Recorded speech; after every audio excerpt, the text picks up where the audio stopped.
Okay, so we're running the Boost Kit 180 now.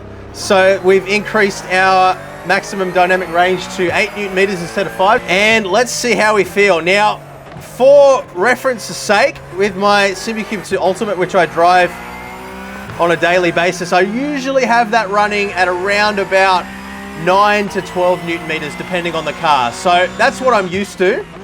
Not too far off what we have here, but immediately I'm feeling that additional weight in the steering is definitely helping me straight away. I can feel the weight of the car a little bit better. Now remember, this is just one car, it is just one driving style, and we will, we will test out a bunch of other stuff.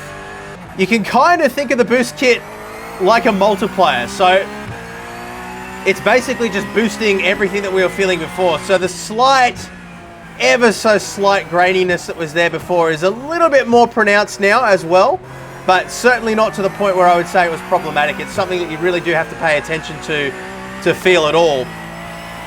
And certainly no worse than we have with the DD1 or DD2. So I'd say again, even though it is a different style motor design, being a servo motor instead of an outrunner motor, overall the characteristics and what I'm actually feeling through the force feedback is very similar. And I'd say,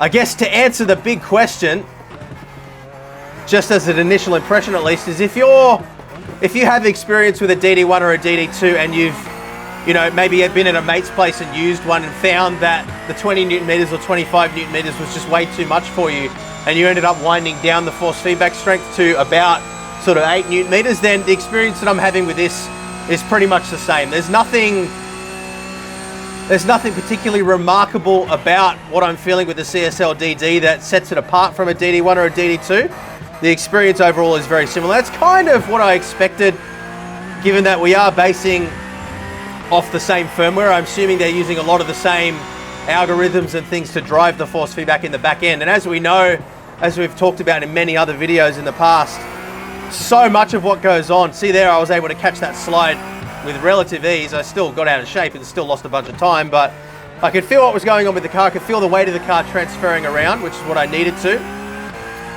But yeah, as I was saying, force feedback, so much to do with force feedback comes from the firmware and the drivers and all those things that are necessary to communicate and adapt telemetry data into what you're actually feeling through the wheel. And of course, being a direct drive wheel as well, every single little thing that comes through you feel. There's no dampening through belts or anything like that. So a bad force feedback wheel is made worse by the fact that it's direct drive.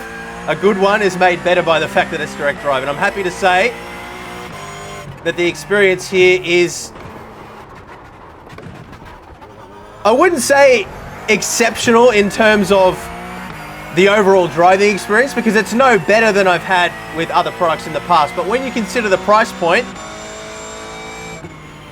I guess the best way I can describe this is kind of how I described the BJ Sim Racing pedals that I tried the other day. If this was the only wheelbase that I had access to, I'd be perfectly fine. I feel like at 8 Newton meters of torque here, I'm feeling the things I need to feel. And while coming from a more powerful wheelbase, I do miss that additional strength a little bit. I'd say if I was stepping up from something like a Thrustmaster base, or even a Club Sport wheelbase 2.5, which is about the same strength as this overall, I'm feeling all the things I need to feel in so much more detail, so much more fidelity than before, to the point where I don't really, unless I'm concentrating on it, I don't really miss that strength.